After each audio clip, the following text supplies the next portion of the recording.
Grüß euch, grüß euch, grüß euch, liebe Zuseher.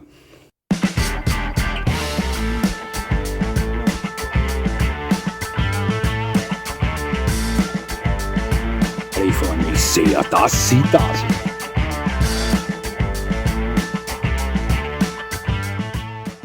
Nochmal herzlichst willkommen, liebe Zuseher, hier auf meinem Kanal. Ich freue mich sehr, dass Sie da sind. Groß, breit, massiv, Kopf. Sapa, Molosser. Ja, die Kategorie der Molosser ist eine, die ganz besonderen Glanz auf mich ausstrahlt. Ist so, ja. Ich möchte Sie nicht lange mit der Geschichte dieser Hunde beschäftigen, denn die meisten von Ihnen kennen die. Wir wissen, sie zählen zu den ältesten Hundetypen der Welt und besonders antike Völker schwörten auf die direkten Vorfahren der modernen Molosser. Die waren dort in Einsatz als Kriegshunde, Schutzhunde, Jagdhunde, Kampfhunde. Sie waren also die vierbeinigen Panzer der Antike. Viele Hunderassen zählen zur Kategorie der Molosser. Viele Menschen wissen gar nicht, dass sie einen Hund besitzen, der eigentlich ein Molosser ist. Der Rottweiler zählt zu den Molossern. Fantastischer Hund. Die Sennenhunde, entzückende Hunde. Aber auch Leonberger oder Neufundländer zählen zur Kategorie der Molosser. Doch in diesem Video möchte ich Ihnen diese typischen, kurzhaarigen, Sie wissen schon, oftmals faltigen, breiten, großen, schweren, diese klassischen Molosser schmackhaft machen. Auch die anderen Molosser, wie die von mir zuvor genannten, sind fantastische Hunde. Doch in diesem Video geht es eher um diesen klassischen Molosser, diesen typischen, das ist ein Molosser-Typ. Ja. 10 davon, 10 so derartig typischer Molosser, möchte ich im Laufe dieses Videos einblenden. Ich schreibe auch immer die Namen unten dazu. Und wenn ich einen dieser klassischen Molosser vergessen habe, wie zum Beispiel den Broholmer, dann fühlen Sie sich nicht benachteiligt, liebe Zuseher. Ich habe mich für 10 entschieden, die am bekanntesten sind. Ja, fantastisch sind sie alle. Ja, es war in den frühen 80ern. Wir begannen mit dem Hundeabrichtesport. Ich hatte meinen ersten Hund, den Boris, bekommen. Und im Alter von 11 oder 12 Jahren war es, da fuhren wir auf Besuch immer zum Obmann unseres Hundeabrichteclubs, des Allgemeinen Kynologischen Clubs. Meine Eltern, einige Verwandte von mir, schlossen schnell Freundschaft mit diesem Herrn. Es war ein toller Mensch. Und der Freddy. Auf dem Weg dorthin passierten wir immer eine Tankstelle und dort lag immer ein eisengrauer, riesiger Hund. Eines Tages fragte ich meinen Vater: Papa, was ist das für ein toller Hund? Und ich bekam als Antwort: Bur, das ist ein Mastino Napoletano. Ah, was ist das? Mir wurde erzählt, ehemaliger Kriegshund, der in der Antike in den Arenen gegen wilde Tiere und gegen Gladiatoren gekämpft hat. Boah! Und schon war es um mich geschehen. Ich war 11 oder 12 Jahre alt, liebe Zuseher. Was soll ich Ihnen sagen? In diesem Alter existierten für mich in der Tierwelt und auch in der Welt der Menschen noch Superkräfte. Natürlich war das extrem beeindruckend für mich. Ich stellte mir diese Hunde vor in Rüstungen, gegen Bären, gegen Gladiatoren und so weiter. Was soll ich Ihnen sagen? Klar, ja, man ist als Kind diesbezüglich schnell mal Feuer und Flamme. Bin ich übrigens auch heute noch. Ja. Schnell wollte ich mehr wissen von diesen Hunden. Ich erfuhr Begriffe wie Mastiff und so weiter und war ja ganz hin und weg von diesen Hunden. Ja, die Zeit schritt voran, wir besuchten Ausstellungen und ich weiß noch, dass ich jedes Mal, wenn wir ein Ausstellungsgelände besucht haben, ganz erpicht darauf war, zuerst mal in die Molosser-Halle einzutreten, denn ich wollte diese Giganten auf 4 Beinen unbedingt sehen. Meine Eltern kamen meinem Wunsch meistens entgegen und ich genoss das extrem. Irgendwann mal konnte mir theoretisch keiner mehr was über Molosser erzählen. Alles, was es zu lesen gab, alles, was es zu hören gab, saugte ich in mich auf, denn für mich war das die absolute Königsklasse aller Hunde. Obwohl ich schon damals alle Hunde liebte. Ich wuchs mit deutschen Schäferhunden auf, hatte einen Platz mit sehr vielen verschiedenen Hundetypen zu tun und alle liebte ich. Ja. Aber diese typischen, gutshaarigen, Kraftprotze, diese wuchtigen Fleischberge, die faszinierten mich ganz besonders. In den frühen 90ern war ich als Figurant, als Schutzhelfer bei einer Staatsmeisterschaft eingeladen und dort kam ich das erste Mal in meinem Leben in den Genuss, einen Molosser zu hetzen. Mit einem Molosser an der Schutzarbeit zu arbeiten. Das war ein Bullmastiff, ein rotbrauner Bullmastiff mit riesigem Kopf. Und ohne, wie soll ich sagen, die Power im Kiefer der üblichen verdächtigen Gebrauchshunde abschwächen zu wollen. Ich weiß, mit welchem Schmalz deutscher Schäferhund, Riesenschnauzer und Co. zupacken am Arm. Ja. Kann ich Ihnen nur sagen, dass der Griff dieses Bullmastiffs, der meinen Arm wirklich voll gegriffen hat, bis zum hinteren Kiefer, um einiges härter und kräftiger war. Ja, also ich kann mich sehr gut daran erinnern, dass es sich anfühlte, als wäre mein Arm in einen Schraubstock gespannt, trotz Schutzarm natürlich, nein, das ist klar. Ja. Tolle Erfahrung war das. Zur selben Zeit hatte ich in Wien einen Freund mit 2 Bullmastiff-Rüden, 2 Brüder, die ich oft führen durfte, und ebenfalls eine Bekannte mit einem schwarzen Mastino Napoletano-Rüden, groß, schwer, stark, den ich ebenfalls häufig führen durfte. Auf der Thuner Welthundeausstellung sah ich dann etwa zur selben Zeit einen Hund, der mich derartig beeindruckt hat. Ich könnte mich nicht erinnern, dass mich bis dato ein anderer Hund auf diese Art und Weise beeindruckt hat. Also ich war derartig fasziniert von diesem Hund. Unglaublich. Ich sah weit größere und weit schwerere Hunde schon als diesen, aber der hatte dieses Gesamtpaket vorzuweisen, das mich fast schon erschüttert hat. Das war ein Fila Brasileiro Rüde mit um die 75 cm Schulterhöhe, um die 60 Kilo Gewicht, ein dunkel gestromter Rüde, gleichzeitig wuchtig, dennoch schlank, mit langer Wirbelsäule, hohem Gebäude, Riesenkopf, super Wesen, einen riesenweißen Brustfleck, weiße Pfoten, ein fantastischer Hund. Also das war für mich der perfekte Molosser damals, da passte einfach alles. Ja, viele Hunde haben mich schon beeindruckt, aber noch keiner schaffte es auf die Art und Weise wie dieser Fila. Am selben Tag kam ich mit der Besitzerin eines English Mastiffs ins Gespräch. Wir unterhielten uns recht gut miteinander, recht lange, eine halbe, dreiviertel Stunde haben wir miteinander gequatscht. Und die dürfte mir derartig vertraut haben, dass sie mich darum gebeten hat, in der Zeit, wo sie auf die Toilette geht, auf ihren Hund aufzupassen. Das war ein 100 Kilo schwerer English Mastiff Rüde, ein Ochse, liebe Zuseher. Die Dame ging weg, ging aufs WC und ich bewegte mich mit diesem gigantischen Rüden am Ausstellungsgelände immer so 10 Meter vorwärts, 10 Meter rückwärts, als ich ihn führte. Der ging ganz entspannt neben mir und ich führte ihn in der Manier wie: Weicht zur Seite, ihr Würmer. Sie wissen schon, was ich meine, das war Gigant, der Hund, aber brav, ruhig. Ich glaube, den sein Kopf alleine hatte 30 Kilo, ein Riesenhund. Ja. Etwa ein Jahr später sah ich meinen ersten Tosa Ino live. Also das fand recht spät statt, dass ich den Tosa das erste Mal in Echtzeit sah. Der war im Besitz einer Dame aus der Slowakei. Der begann ich damals recht interessant zu plaudern. Mit Abstand, denn der Rüde, ein dunkelroter Tosa-Rüde, wunderschön, gab mir zu verstehen, du warst mir etwas zu flott da, ja.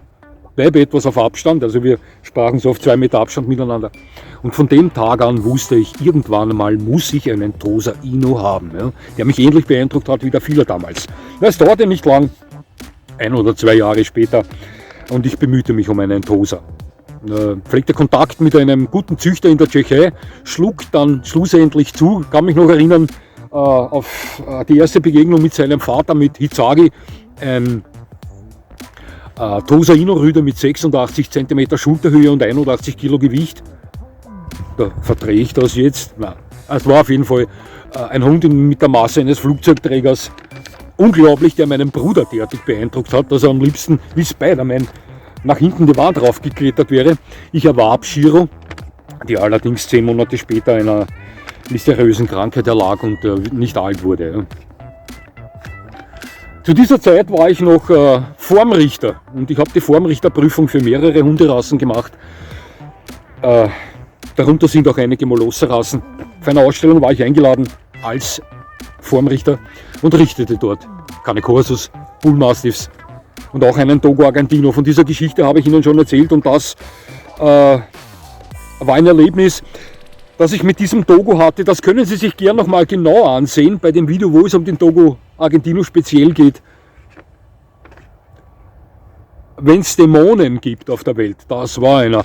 Dieser Hund besaß das mächtigste Gebiss, welches ich bei Hunden jemals gesehen habe. Ich sah Ridgebacks schon in den Fangreihen, denen man ja nachsagt, sie hätten die längsten Kaniden aller Hunderassen. Kann ich nicht bestätigen. Ich sah Bullterrieren, die, obwohl sie recht klein sind, denen man nachsagt, sie besitzen rein von der Größe der Kaniden her eins der kräftigsten oder mächtigsten Gebisse in der Hundewelt. Das, was mir dieser Dogo bei der Gebisskontrolle gezeigt hat, liebe Zuseher, habe ich vorher noch nie gesehen. Auch bei weit größeren Hunden nicht. Der hatte Kaniden, die waren so lang wie diejenigen eines Leoparden. Glauben Sie mir, das ist kein Anglerlatein. Derartig große Zähne habe ich bei einem Hund davor und danach nie wieder gesehen. Generell war das, weiß ich nicht, ein vor Testosteron triefender Rüde, der da drinnen umgerührt hat. Da war der Teufel los, da war die Hölle los. Ja. Sehen Sie sich das Video über den Dogo Argentino speziell an. Da können Sie sich diese Geschichte detaillierter anhören. Ein Wahnsinn. Ja, soll ich Ihnen sagen, weshalb ich so, weiß ich nicht, weshalb diese Hunde auf mich so glänzen? Ich sage Ihnen mal, wie mir Molosser manchmal vorkommen im Vergleich zu anderen Hunden. Ich führte schon viele Hunde an der Leine. Kleine, mittelgroße, große, riesige Hunde. Ich fühle mich mit den mittelgroßen und großen am wohlsten. Ist so, ja. Bin auch mit den kleinen und mit den Riesen zurechtgekommen, aber die mittelgroßen und die großen sind eher meine Welt. Ich sage Ihnen was. Ich mag auch Autos sehr gerne, deswegen möchte ich das jetzt so in diese Richtung vergleichen. Wenn ich mit Schäferhunden, auch mein Hund ist sehr Schäferhunde ähnlich, oder Rottweilern, Schnauzern, Sie wissen schon, welche Kategorie ich meine, unterwegs bin, dann fühlt es sich für mich so an, als würde ich in einem sportlichen Wagen fahren, BMW, Audi oder einem anderen sportlichen Wagen mit guter Motorisierung unterwegs sein. Wenn ich einen Molosser geführt habe, und ich habe schon einige dieser Giganten geführt, dann ist das für mich ein völlig anderes Gefühl. Es ist für mich, als würde ich einen Dodge Ram mit 5,7 Liter Hemi-Motor fahren. Ja. Ich sage Ihnen was. Ich bin schon mal BMW M2 gefahren, ein Mördergerät. Ja. Ich bin aber auch schon einen Dodge Ram, den 5,7 Liter Hemi mit 400 PS gefahren. Beide Autos sind ein Wahnsinn. Doch für mich käme heute schon eher der Dodge Ram in Frage. Ja. Ich bin schon zu alt für einen M2, obwohl dieses Auto ein Wahnsinn ist. Ja. Aber auch der Dodge Ram, der völlig andere Charakteristik zeigt, ist ja ganz klar. Der hat seinen ganz besonderen Reiz. So kann ich diese Hunde vielleicht vergleichen mit den üblichen Verdächtigen, die Molosser. Es ist für mich, als würden Sie einen kleinen LKW führen bei diesen Hunden. Nicht unangenehm, einen kleinen LKW mit toller Motorisierung und gutem Fahrwerk. Verstehen Sie, was ich meine? Während ich mit den anderen Hunden eher mit sportlichen Limousinen unterwegs bin. Hört sich verrückt an, aber so kann ich es am besten erklären. Ja? Und eben dieses Dodge Ram, diese Dodge Ram-Geschichte, klein LKW eventuell, ja, mit riesigen Motor drinnen, Wahnsinns-Power, kein Kurvenräuber, ja, sondern eher ein Drehmomentmonster. Das fasziniert mich. Ja. Und deswegen strahlt diese Kategorie, nicht nur deswegen, aber auch deswegen strahlt diese Kategorie Hunde auf mich einen derartigen Glanz aus. Molosser muss man allerdings können, liebe Zuseher. Diese Hunde muss man können, aber passen Sie auf. Häufig sind Schäferhund und Co. weit kantiger, weit giftiger als Molosser und manchmal gar nicht einfacher zu führen als diese vierbeinigen Fleischgiganten. Ja. Ich gebe Ihnen ein Beispiel. Am Platz hatten wir eine Bordeaux-Dogge. Die sind auf ihren beiden Plätzen, wo sie abgelegt waren, in Streit geraten. Und ich sage Ihnen was. Der deutsche Schäferhund, der weit leichter war, bei weitem nicht die Substanz, wie dieser Bordeaux-Doggenrüde vorgewiesen hat, der hat diese Bordeaux-Dogge fest in die Schranken verwiesen. War extrem giftig. Der Bordeaux-Dogge hat ein Cut unterhalb des Auges davon gezogen, hat das aber abgeschüttelt. Jo. Schäferhunde und Co. sind häufig giftiger, unangenehmer zu führen als Molosser. Klar, aber ich sage Ihnen was, liebe Zuseher, vertrauen Sie mir. Die Bordeaux-Dogge war da nicht mit 100% dabei bei diesem Streit. Ja? Sicher nicht. Häufig kann man lesen, ui, mein Cane Corso wurde schon wieder gebissen von einem Border Collie oder mein Cane Corso wurde schon wieder gebissen von dem und von dem. Ich habe das schon oft gelesen. Ja? Es ist nun mal Fakt, glauben Sie mir das. Nicht immer, aber es ist Fakt, dass häufig Molosser in der Manier von Bullmastiff, Cane Corso, Bordeaux-Doggen und so weiter nicht wirklich voll am Gas stehen. Die lassen hier oft nach. Die sind bei weitem nicht so giftig wie viele Schäferhunde, Dobermänner, Rottweiler, Schnauzer. Ist so. Und hier wird dann schnell mal gesprochen von, mein Hund hat einen Molosser weggeputzt und hin und her. Ich sage Ihnen was, bei diesem Zwischenfall mit dem deutschen Schäferhund und der Bordeaux-Dogge, hätte diese Bordeaux-Dogge an diesem Tag das Gaspedal voll durchgetreten, hätte der deutsche Schäferhund keine Chance gehabt. Der wäre von dieser Bordeaux-Dogge, die weit mehr Power hatte, viel mehr Substanz hatte, dennoch sehr beweglich war, durch die Gegend geschüttelt worden. Ja. Aber der deutsche Schäferhund hat den giftigeren Charakter gehabt. Ja. Der hat sich da durchgesetzt, der war hartnäckig. Ja.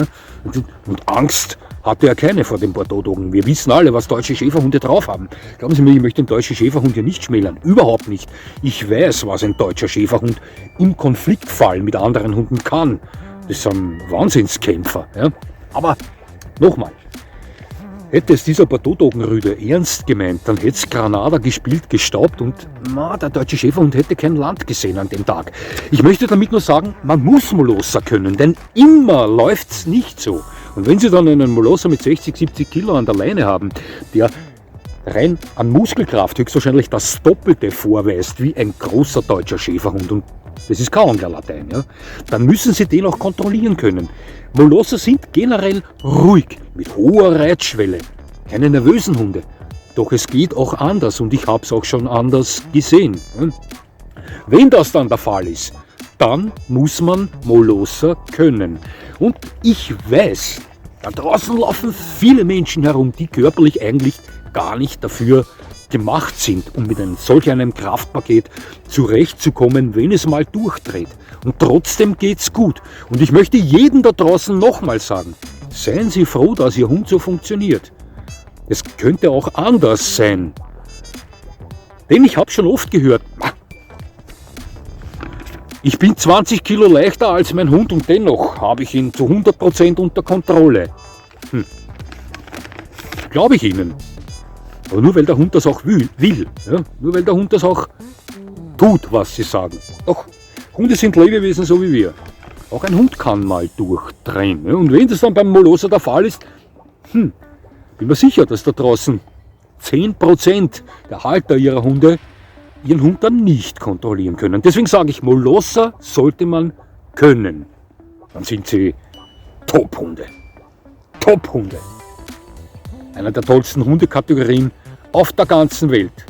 Tolle Familienhunde. Exzellente Wach- und Schutzhunde, da geht fast nichts drüber, wenn sie erwachsen sind. Denn wir alle wissen, dass diese Hunde sehr lange zum Erwachsenwerden brauchen.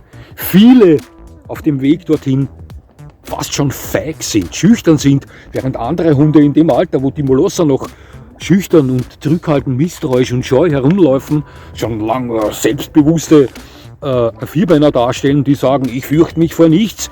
Ich habe das schon oft erlebt, dass Molosser-Besitzer sehr enttäuscht waren von ihren Hunden und sich dachten, was ist da los, was ist da los? Wenn jeder erzählt dir, Bullmastiff, Cane Corso, Dogo, Canario und so weiter, toller Wach- und Schutztrieb, mein Hund ist ein Feigling. Ja, halbes Jahr später waren es dann echte Molosser. Brauchen sie ja lange, um erwachsen zu werden in der Birne, aber sonst Top-Hunde. Wenn der Platz da ist, wenn man die körperliche und geistige Fitness hat für diese antiken Panzer auf 4 Beinen, sind das eine Kategorie ist das eine Kategorie Hunde, wo nicht wirklich viel drüber geht. Ja, Geschmackssache, Sie wissen schon, oftmals faltig, Sapper, das können Sie ganz gut.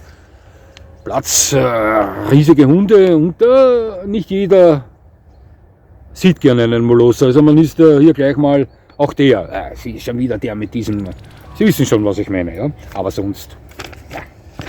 Ja, liebe Zuseher, das war meine Hymne auf die Kategorie der Molosser. Die musste ich bringen, da ich ja vor nicht allzu langer Zeit auch eine gebracht habe über die Schäferhunde. Vielleicht folgen noch andere, Terrier und so weiter. Ja, Terrier ebenfalls. Wahnsinn. Ja. Es ist eiskalt. Wir haben so um die 0 Grad, minus 1 Grad. Ich stehe da, habe unterhalb nichts an, weil ich habe mich nur schnell angezogen, weil ich gehe jetzt gleich trainieren. Ich muss brav sein. Ich stehe hier, Handschuhe wären nicht schlecht gewesen. Ich freue mich schon aufs Nachhausekommen jetzt. Noch schnell einen Kaffee, wärme mich ein bisschen auf und dann gebe ich Gas. Und Ihnen möchte ich sagen, es hat mich sehr gefreut, dass Sie mir zugesehen haben. Ich würde mich natürlich freuen, wenn Sie mir weiterhin zusehen, und jetzt wünsche ich Ihnen noch einen schönen Tag. Und das war's schon wieder.